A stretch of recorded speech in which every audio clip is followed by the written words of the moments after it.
तो दोस्तों, हमारे चैनल पे चल रही है फ्राइडे द 13 सीरीज़, जिसका आज हम 6th पार्ट देखने वाले हैं, जिसका नाम है Friday the 13 part 6 Jason leaves. और इस मूवी में हमें ओरिजिनल जेसन दिखाई देने वाला है और यहाँ से जेसन एक सुपरनेचुरल बीइंग बनने वाला है। और वो कैसे होगा, ये सब हम आज की इस वीडियो में देखेंगे। तो बिना किसी देरी के वीडियो स्टार्ट करते हैं। तो पिछले पार्ट में हमने देखा था कि रॉय जेसन की स्टाइल कॉपी करके खून कर रहा था और बाद में वो मारा गया और लास्ट में जेसन टॉमी पर हावी हो गया था और टॉमी जेसन का मास्क पहनकर पैम को मारने वाला था कि तभी पिछला पार्ट खत्म हो गया था। लेकिन वो भी टॉमी का एक बुरा सपना था। और अब इस मूवी के स्टार्ट में हम टॉमी को देखते हैं, लेकिन इस मूवी में टॉमी का रोल किसी और एक्टर को मिला है और टॉमी अपने दोस्त एलन के साथ जेसन की कब्र को देखने और उसे जलाने के लिए वहाँ पर जा रहा है ताकि जेसन पूरी तरह खत्म हो जाए और टॉमी के मन से जेसन का डर हमेशा के लिए खत्म हो जाए। थोड़ी देर में ये लोग सेमेट्री पहुंचते हैं। टॉमी के पास जेसन का मास्क भी होता है और वो दोनों यहाँ पर खुदाई करना चालू कर देते हैं। टॉमी का दोस्त एलन काफ़ी डरा हुआ था, लेकिन किसी तरह वो दोनों उस कब्र को ओपन करते हैं। अंदर जेसन की लाश होती है, उस पर भी कीड़े रेंग रहे थे।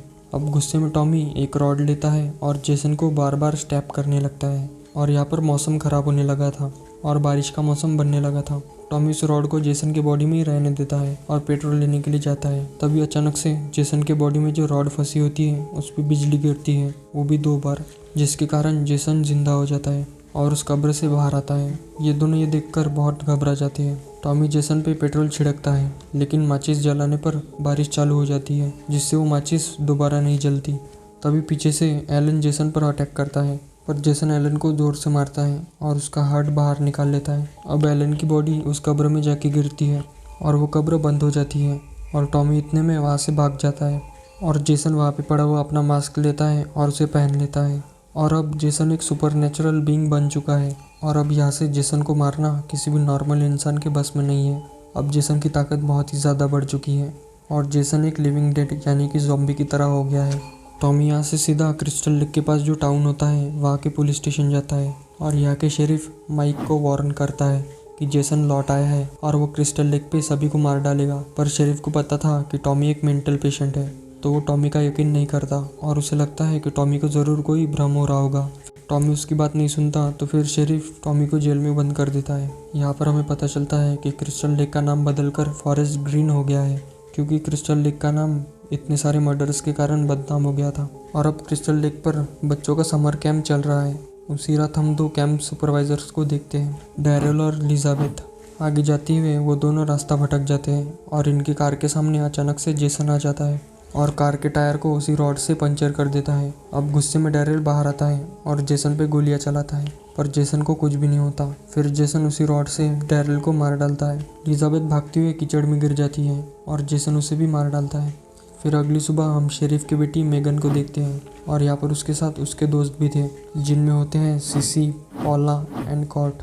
ये सभी यहाँ पुलिस स्टेशन में डैरेल और एलिजाबेथ की मिसिंग रिपोर्ट देने आए थे। इन लोगों की बातें सुन के टॉमी बोलता है कि उन दोनों के गायब होने के पीछे जेसन हो सकता है। फिर शेरिफ टॉमी को चुप रहने के लिए बोलता है और यहाँ मेगन टॉमी को लाइक करने लगी थी। फिर मेगन और उसके दोस्त वहाँ से चले जाते हैं। टॉमी कहता है कि वो जेसन क्रिस्टल लेक पर वापस आएगा और अगर वो वहाँ पर आ गया तो वो सबको मार डालेगा, पर शेरिफ उसकी बात नहीं सुनता। यहाँ पर शेरिफ नहीं चाहता था कि टॉमी उसकी बेटी मेगन के करीब आए, तो इसलिए शेरिफ टॉमी को छोड़ देता है पर उसे शहर से बाहर जाने के लिए बोलता है। टॉमी वहाँ से जाने लगता है। शेरिफ को शक होता है कि टॉमी शहर छोड़ के नहीं जाएगा, इसलिए वो टॉमी का पीछा करने लगता है। रास्ते में टॉमी मेन रोड छोड़ के सेमेट्री की तरफ यानी उसी कब्रिस्तान की तरफ जाने लगता है जहाँ पर जेसन की कब्र थी।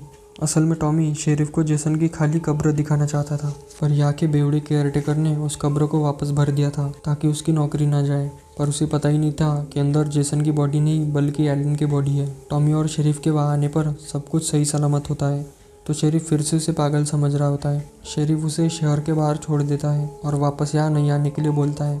दूसरी तरफ हम 5 लोगों को देखते हैं जो कि जंगल में पेंट बॉल से खेल रहे थे। मौका देखकर जेसन उसमें से एक आदमी का हाथ उखाड़कर उसे मार डालता है, क्योंकि जेसन की ताकत अब बहुत ही ज़्यादा बढ़ चुकी थी। जेसन वो मशाटी भी ले लेता है। फिर वो वहाँ पे खेल रहे 3 लोगों की एक साथ ही गर्दन उड़ाकर उन्हें भी मार डालता है और फिर आखिरी बचे आदमी को भी मशाटे से मार डालता है और क्रिस्टल लेक की तरफ जाने लगता है।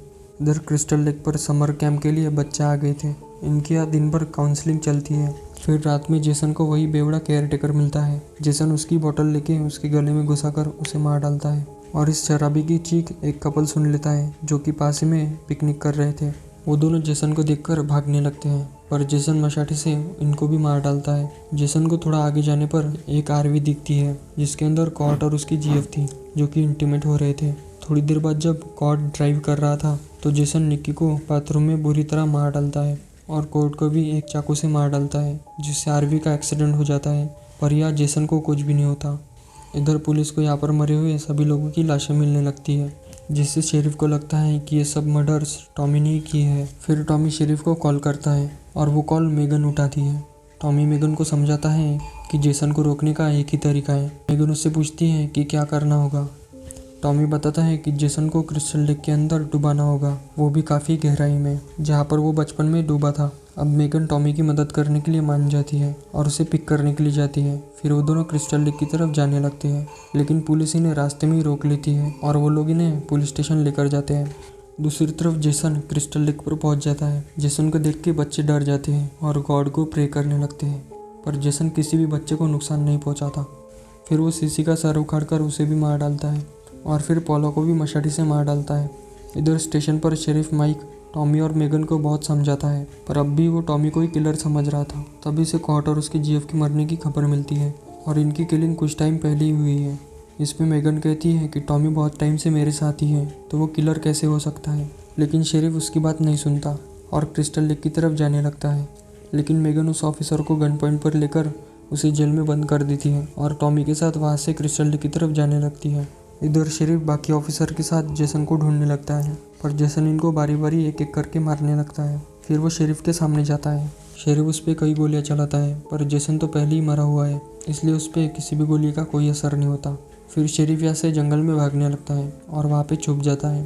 तभी यहाँ टॉमी और मेगन पहुँचते हैं। टॉमी यहाँ लेक पर जेसन के लिए जाल बिछाता है। मेगन सभी बच्चों को छुपने के लिए बोलती है और डेड बॉडीज को देखकर वो काफ़ी चिल्लाने लगती है और मेगन की आवाज़ जेसन सुन लेता है और उसकी तरफ बढ़ने लगता है और अपनी बेटी को बचाने के लिए शेरिफ जेसन पे हमला करता है और जेसन बुरी तरह शेरिफ को बीच से ही तोड़कर उसे मार डालता है।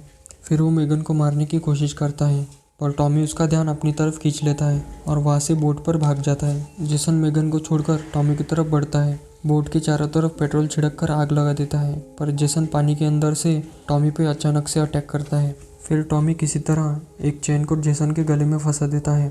ये चेन एक पत्थर से बंधी थी। टॉमी इस पत्थर को पानी में फेंक देता है जिससे जेसन पानी के अंदर खींचा चला जाता है लेकिन जेसन टॉमी को भी अपने साथ अंदर खींच लेता है और टॉमी बेहोश हो जाता है। तब मेगन टॉमी को बचाने के लिए पानी के अंदर कूदती है लेकिन जेसन उसका भी पैर पकड़ लेता है। अब मेगन बोट की मोटर चालू कर देती है और उसके प्रोपेलर के प्लेट से जेसन की गर्दन कट जाती है और वो शांत पड़ जाता है। फिर वो दोनों पानी से बाहर आते हैं और थोड़ी देर में टॉमी होश में आ जाता है। उन दोनों को लगता है कि अब सब ठीक हो गया है पर आखिरी के सीन में हम देख पाते हैं कि जेसन अभी भी जिंदा है पर वो लेक के अंदर फंसा हुआ है और खुद से वहाँ से बाहर नहीं निकल सकता। अब देखना ये है कि अगले पार्ट में कौन और कैसे इसे बाहर निकालेगा और अगले पार्ट में तो मेन कैरेक्टर के पास कोई पावर भी होने वाली है जिससे वो जेसन का सामना कर पाएगा या नहीं, ये सब काफ़ी देखने वाली बात है। और अगर आपको भी ये जानना है कि वो पावर क्या होगी तो आपको इसके लिए अगला पार्ट देखना होगा। तो दोस्तों चलिए मिलते हैं अगले पार्ट में। तो अगर आपको ये वीडियो पसंद आया है तो इस वीडियो को लाइक करें और चैनल पे नए हैं तो चैनल को सब्सक्राइब करें।